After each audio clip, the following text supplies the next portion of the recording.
कैसे हैं आप सब? कैसे हैं आप सब? मैं आप सबका स्वागत करता हूं यीशु मसीह के नाम से। इससे पहले कि हम वचन में जाएं, मैं आपके लिए प्रार्थना करूंगा। अपनी आंखों को बंद करेंगे, अपने सिरों को झुकाएंगे। पिता परमेश्वर, मैं धन्यवाद करता हूं इस समय के लिए। लॉर्ड, धन्यवाद करता हूं कि आज आपका आत्मा हमारे बीच में है पिता। और सच में हम ये प्रार्थना करते हैं कि प्रभु कि आज आप अपनी आत्मा के द्वारा हमें अपने वचनों को समझने के लिए सहायता कीजिए। लॉर्ड, हमारी मन की आंखों को ज्योतिर्मय कीजिए लॉर्ड, ताकि हम आपके वचनों को समझ सकें और लॉर्ड उसे अंडरस्टैंड कर सकें, ताकि हमारा जीवन वैसा हो जाए जैसा आप चाहते हैं। लॉर्ड, ये प्रार्थना मैं यीशु मसीह के नाम से मांगता हूँ। आगे के समय को हम पास जी को देंगे। हम तालियों के साथ उनका स्वागत करेंगे।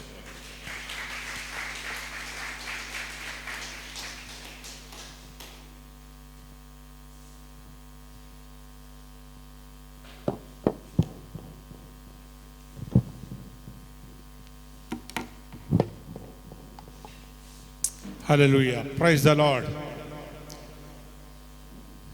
कैसे हैं सब लोग? You are fine? Amen. God bless you all.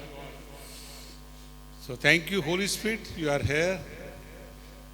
पवित्र आत्मा, हम आपका धन्यवाद करते हैं, आप यहाँ पर उपस्थित है। आज हम प्रभु के वचन के अंदर यहाँ जा रहे हैं और हम सारी महिमा प्रभु को देंगे। आज हमारे बीच में पास्टर आशीष और उनके वाइफ भी, कल्पना भी हमारे बीच में है और हम उनका यीशु के नाम से स्वागत करते हैं। God bless them. और आज इसके बाद वो थोड़ा सा गरजेंगे। हालेलुया, आपके बीच में प्रभु के वचन को लेकर आएंगे और हम शेयर करेंगे। हालेलुया। तो आज मैं आपको थोड़े से बेसिक, थोड़ी सी दो चार चीज़ें बताऊंगा। बहुत ज़्यादा लंबा चौड़ा वचन नहीं बताऊंगा, but I want to share with you some basic principle of the God in our lives. We have to understand कि परमेश्वर की हम महिमा को आज जानेंगे। What is the glory of God? Amen. अब बहुत बातों के द्वारा परमेश्वर की महिमा जो है प्रकट होती है। हम परमेश्वर की महिमा को सृष्टि के बीच में दे सकते हैं। सारी सृष्टि को उसने क्रिएट किया। This is the glory of God we can see. परमेश्वर ने हमें बनाया अपने स्वरूप पे। हम परमेश्वर की महिमा हैं। हम प्रभु की महिमा को देख सकते हैं, उसने कैसे हमें बनाया और रचा है। अब परमेश्वर की महिमा उसके अद्भुत कामों के अंदर है। परमेश्वर की महिमा मुर्दों को जिंदा करने के अंदर है। परमेश्वर की महिमा बीमारों को चंगा करने के अंदर है। हम देखें, there is so many ways परमेश्वर अपनी महिमा को रिवील करता। We can see glory of God. कई बार आप प्रार्थना करते हो, हैव एक्सपीरियंस, मैंने बहुत बार इस बात का अनुभव किया है कि आप परमेश्वर की महिमा को अपने घर में भी कई बार देख सकते हैं। जब हम प्रार्थना करते हैं, जब हम विनती करते हैं और जब प्रभु के साथ सहभागिता करके उठते हैं, तो आप देखोगे आपकी जो रूम्स है वो एक glorious, a little Twinkles like, एक चमकदार चीज़ों से भर जाता है। And I have seen that glory in many times when I spent with the God. वह क्या बताता कि परमेश्वर की उपस्थिति यहाँ पर है। जब एंजल्स आते हैं, परमेश्वर की महिमा प्रकट होती है। जब एक दर्शन का प्रभु आपसे बात करता है, तो परमेश्वर की महिमा देखते हैं। जब आपको एक रेवलेशन, प्रकाशन पवित्र आत्मा का द्वारा होता है, तो आपको प्रभु की महिमा को देखते हैं। आमीन, हालेलुया। और परमेश्वर चाहता है ये महिमा फिर से हमारे जीवनों के अंदर आए। तो हम प्रभु के वचन के अंदर चलेंगे और देखेंगे कैसे आदम के बीच में ये महिमा छोड़कर चलेगी और दोबारा फिर परमेश्वर इसी महिमा में हम सबको लाना चाहता है। हालेलुया। आए मेरे साथ पढ़ेंगे। हम रोमियो की पत्री को निकालेंगे।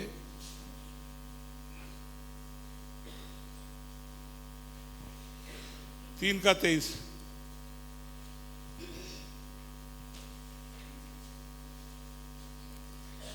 सब जानते हैं। इसलिए कि सबने पाप किया है और परमेश्वर की महिमा से रहित है। वचन बताता है कि सबने पाप किया, आप परमेश्वर की महिमा से रहित है। इसका क्या मतलब? परमेश्वर की उपस्थिति ना कि उनके अंदर है, ना ही उनके साथ है। वो परमेश्वर महिमा से बिल्कुल अलग है। और आप देखते हैं ये परमेश्वर की महिमा हम आदम के साथ देखते हैं जब वो अदन के वाटिका में था। हम जब उत्पत्ति, परमेश्वर ने कहा हम मनुष्यों को अपने स्वरूप और अपनी समानता में बनाएंगे। परमेश्वर हम सबको बनाया और रचा। परमेश्वर को हमें बनाने की क्यों जरूरत पड़ी? परमेश्वर में क्यों रचा, क्यों बनाया? सवाल ये है। परमेश्वर अच्छा बड़ा राज्य कर रहा है स्वर्ग के अंदर, लेकिन उसने जमीन के ऊपर हमें रचने का क्यों प्लान किया? उसे क्यों हमें मिट्टी से रचा? क्या बात है? उसके बाद करोड़ों स्वर्गदूत है, लाखों स्वर्गदूत है जो राज्य कर रहे हैं, जो सृष्टि को संभाल रहे हैं, लेकिन फिर हमारी क्या जरूरत पड़ गई? क्या उसे अपनी समानता में हमें बनाना पड़ा?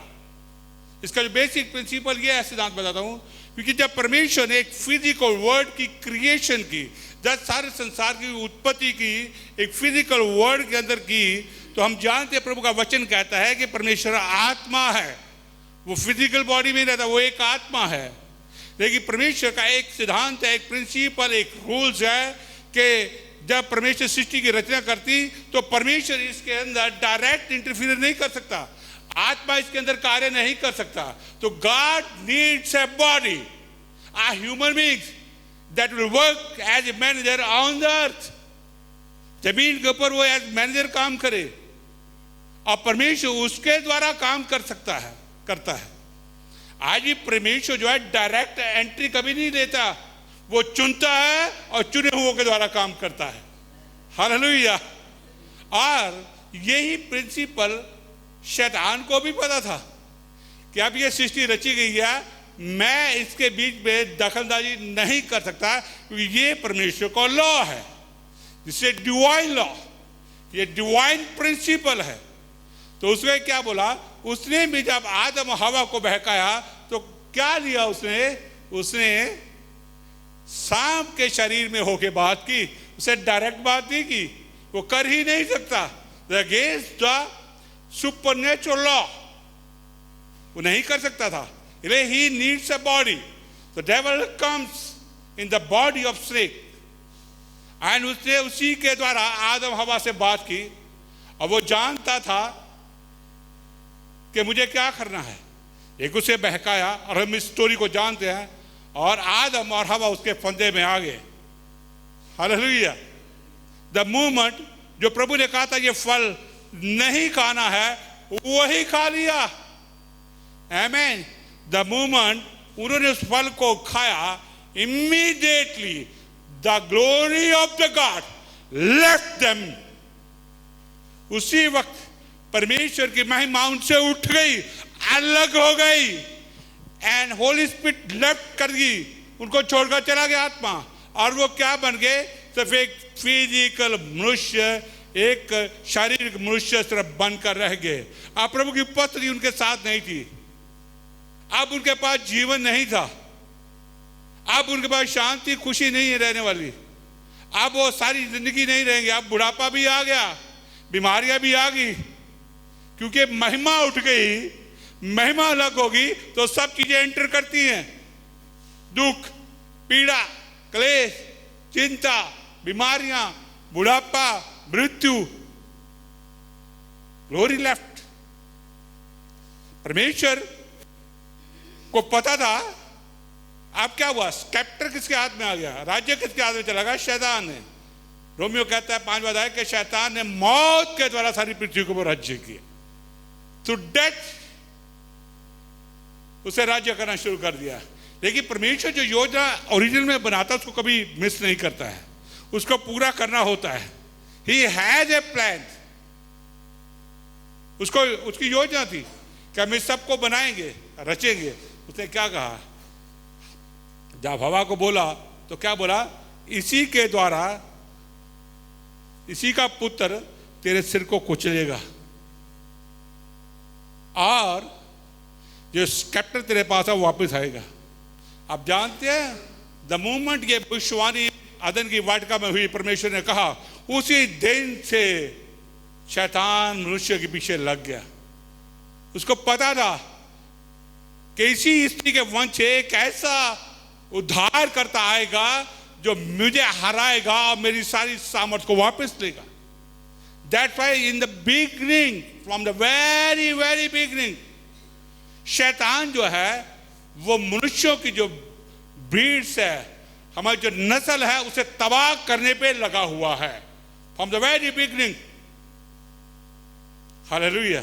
और आज इसने क्या किया, जब भी ये इस पृथ्वी के ऊपर से, इस बाइबल में नहीं लिखा, लेकिन अगर आपके पास कभी हनोक की किताब आएगी तो आप बेशक निकाल के पढ़ सकते हो। उसके अंदर सब कुछ, ये वो अभी भी है, पिछले 15 साल से आई है, पहले नहीं थी। उसमें सब कुछ लिखा हुआ है।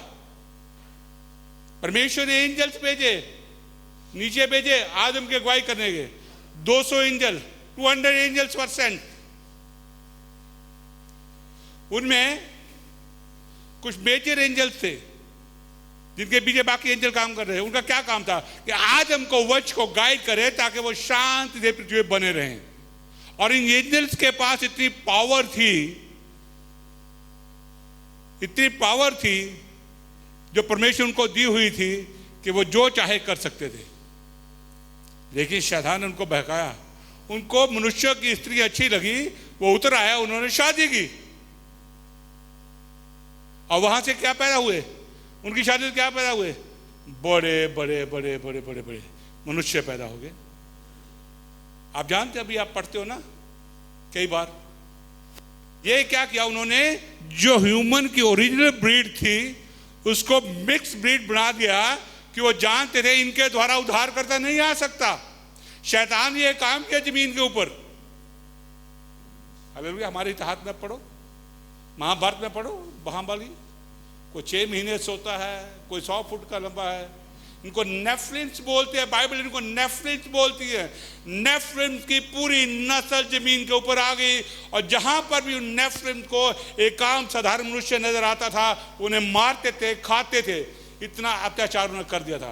तो शैतान का यही था कि मुझे इस सारी जितने भी मानव जाति है इसे भ्रष्ट करना है, इसे नेफ्लिम पैदा करने हैं। और नेफ्लिम का कभी उद्धार नहीं हो सकता।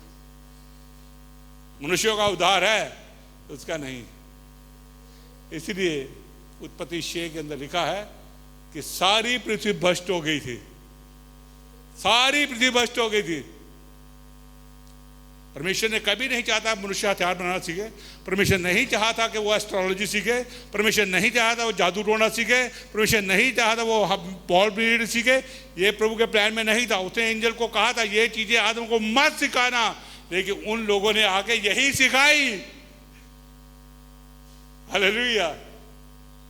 वो भ्रष्ट हो गए। उनको परमेश्वर ने हमेशा के लिए सजा के लिए बांध रखा है। और कईयों की पहला पत्रस के अंदर भी विवरण आता है, लिखा है कि परमेश्वर ने उन दूतों को भी बांध कर रखा है न्याय के दिन के लिए।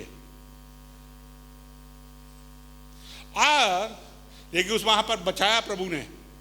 6 अध्याय के अंदर लिखता है, किसको बचाया, नोहा और उसके परिवार को। सारी भ्रष्ट हो चुकी थी, हाइब्रिड बन चुके थे मनुष्य, अब उनका उद्धार नहीं हो सकता था। तो प्रभु को जल के द्वारा उनको खत्म करना पड़ा। और नोहा और उसके वंशज को बचा दिया 8 लोगों को, जिनके द्वारा उद्धार करता रहेगा। मैं ज्यादा शॉर्ट बहुत लंबा नहीं करूंगा, शॉर्ट पे ले आता हूं। आप जानते जब यीशु मसीह भी पैदा हुआ था, उसके पैदा होने की सूचना मिली थी, तो राजा हेरोदेस ने क्या किया था, जितने भी उस इलाके में लोग थे, बच्चे थे 2 साल से छोटे, सब मरवा दिए थे। It was plan of the devil. लेकिन परमेश्वर की जो ओरिजिनल योजना वो कभी चेंज नहीं होती। परमेश्वर कभी बदलता नहीं है, उसके सिद्धांत कभी बदलते नहीं है, उसके प्रिंसिपल कभी बदलते नहीं है। परमेश्वर को पता था अब मुझे मनुष्यों का उद्धार करना है। उनको पता था उद्धार सिर्फ परमेश्वर ही कर सकता है, मनुष्य नहीं कर सकते। पापी का उद्धार नहीं कर सकता है, एक धर्मी का बलिदान चाहिए था। इसे हमारा प्रभु यीशु मसीह दुनिया में आया और दुनिया में आकर उससे हमारे लिए क्रूस के ऊपर जान दी। वो मारा गया, दफनाया गया और 3 दिन मुर्दों में से जी उठा। और क्रूस पे यीशु मसीह ने क्या किया, वही जो भविष्यवाणी अदन के वाटिका में की थी कि इसी स्त्री का वंश तेरे सिर को कुचलेगा, उसी यीशु मसीह जब आया, मरियम का पुत्र जब आया, परमेश्वर का पुत्र जब आया, तो उसे क्रूस के ऊपर शैतान के सिर को कुचला और सारा अधिकार से वापस ले लिया।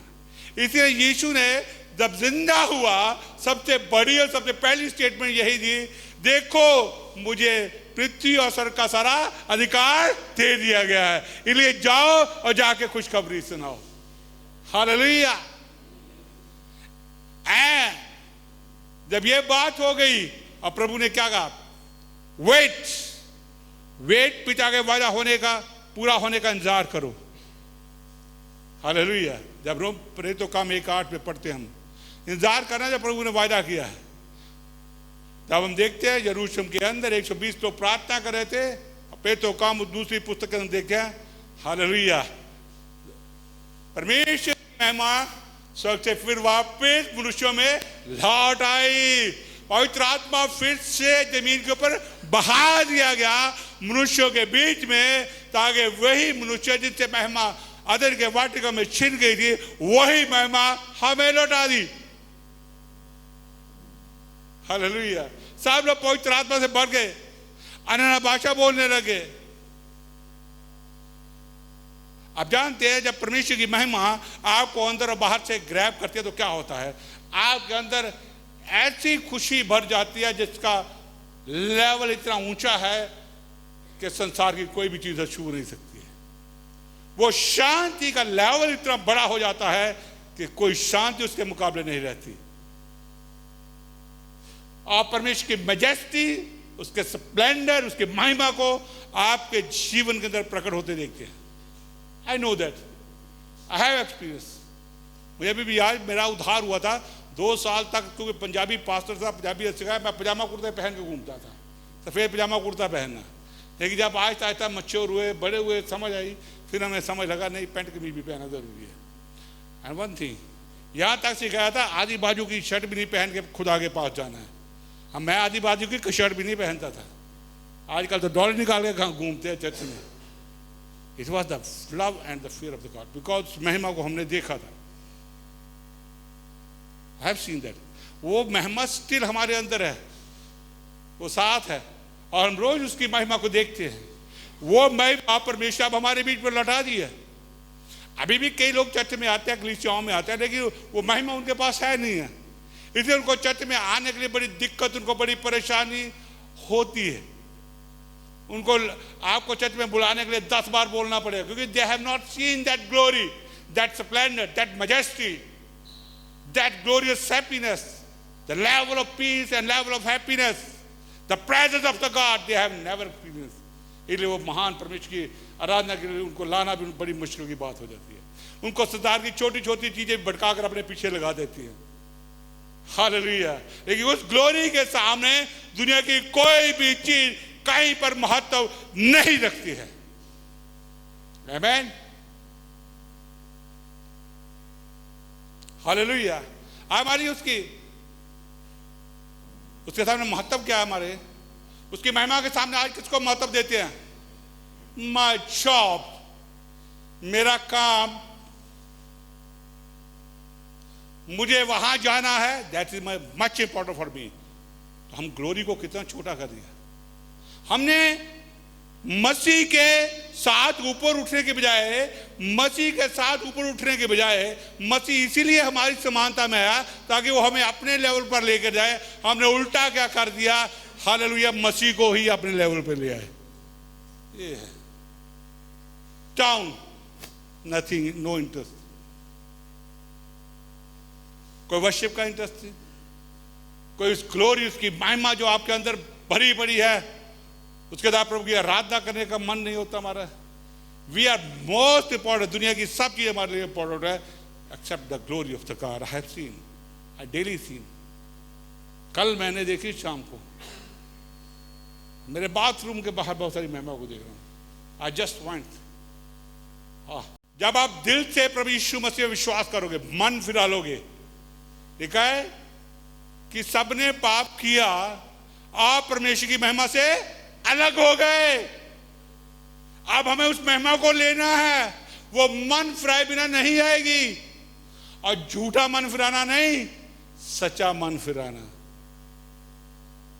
ट्रुथफुल वे, परमेश्वर ट्रुथ पे काम करता है।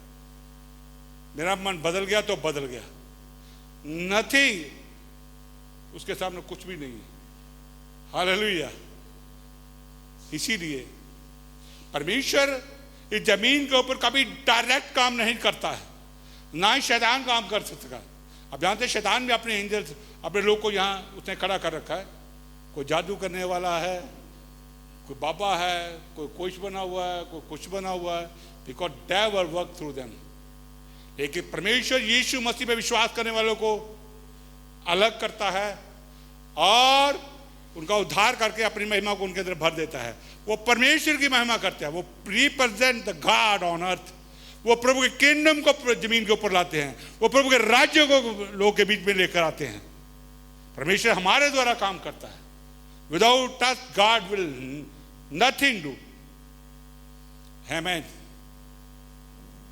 मुझे एक बार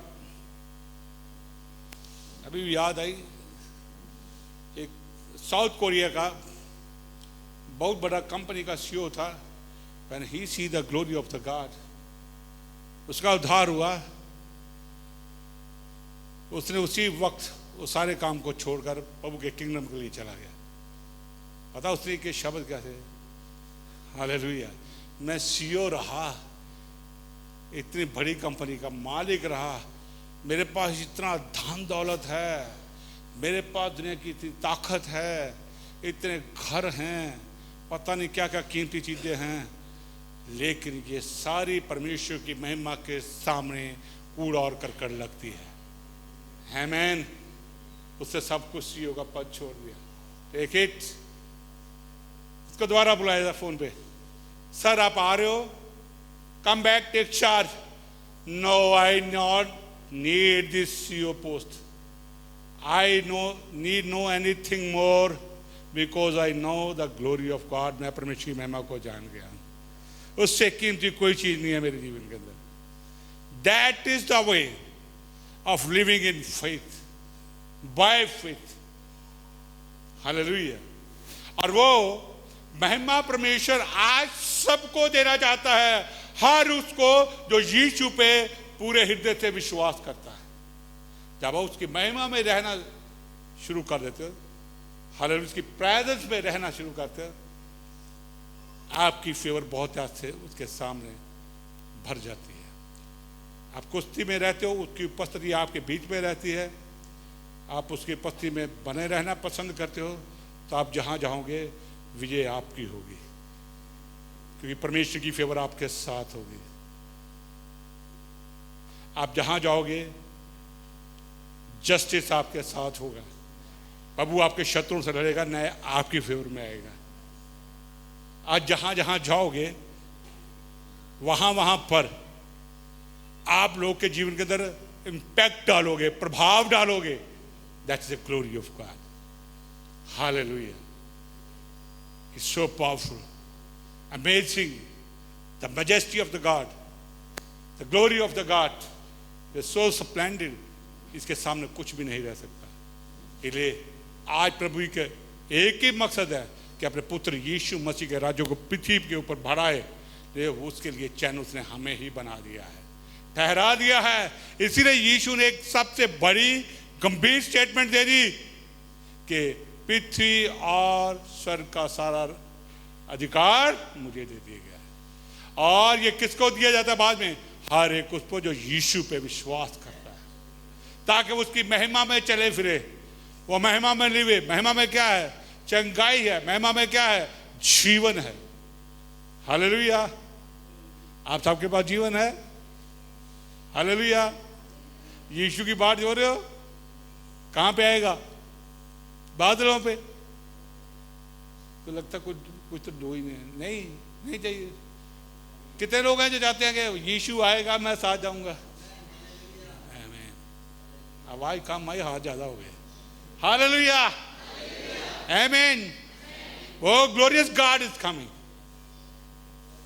to take us. आज हमें यह सोचना है, अगर आप अभी भी परमेश्वर की महिमा से दूर हैं, परमेश्वर की महिमा से रहित हैं, अगर अभी भी हमने मन नहीं फुराया है, तो ये समय है आपको परमेश्वर की महिमा फिर से आपके जीवन में परमेश्वर उड़ेलना चाहता है। वो आपको देना चाहता है जो अदन ने के बाग में आदम ने खो दी थी, वो आपको वापस लौटाना चाहता है। लेकिन इसके लिए सिर्फ एक और एक ही तरीका है और एक ही चीज़ है, वो है यीशु मसीह पे विश्वास करना। ये विश्वास जब हम करते हैं हमारे गुनाह पाप धो दिए जाते हैं और वो महिमा फिर से वापस लौट आती है। हालेलुया। वो अंधकार का वो सारा डीएनए हमारे जीवन से तोड़ दिया जाता है, बाहर आ जाता है। हालेलुया। जब महिमा से आप भर जाते हैं तो आप पता क्या कहते हैं, आप विश्वास के लिए अपने घर वालों के भी खिलाफ हो जाओगे। मुझे तो यीशु के साथ चलना है, धमकियां मिलेगी, मार दो, घर से निकाल देंगे, निकाल दो। हालेलुया। तुम्हें रोटी नहीं मिलेगी, ना मिले। ये कौन बोल रही है? Glory of the God speaking through you. Hallelujah. You don't care about the people because you know the glory of the God, you know the Jesus inside of you. आप जानते हैं कि प्रभु की उपस्थिति आपके साथ है और आपके अंदर है। आमीन। तो प्रभु आपको इस वचन के द्वारा आशीष बरकत दे। मैं आपके लिए प्रार्थना करूंगा। फादर, मैं आपका धन्यवाद करता हूं आज इस समय की लॉर्ड, हमारे बीच में जितने भी लोग हैं अपने हाथ को ऊंचा कर सकते हैं, जो अभी भी यीशु को अपना उद्धारकर्ता ग्रहण नहीं किया, अभी भी अंधकार में पाप उस महिमा से रहित हैं। वचन कहता है सबने पाप के और परमेश्वर की महिमा से रहित है। लेकिन आज परमेश्वर अपनी उस महिमा को आपको लौटाना चाहता है। आप मेरे साथ इस छोटी प्रार्थना करेंगे। पहले प्रभु जी, मैं विश्वास करता हूँ कि यीशु मसीह मेरे पापों के लिए मारा गया, तब सुनाया गया और तीसरे मुर्दों में से जिंदा हो गया। तो मैं विश्वास करता हूँ कि आप जिंदा हैं। यीशु, मैं अपना हृदय आपके लिए खोलता हूँ, मेरे हृदय में आइए और मुझे नया जीवन दीजिए। मैं आज आपको अपना प्रभु और उद्धारकर्ता करके, प्रभु और उद्धारकर्ता करके ग्रहण करता हूँ। आज के बाद आप मेरे जीवन के राजा हैं। धन्यवाद करता हूँ मुझे फिर से वो महिमा लौटाने के लिए, मुझे नया जीवन देने के लिए। यीशु के नाम से मांगते हैं, आमीन। Thank you very much. God bless you all.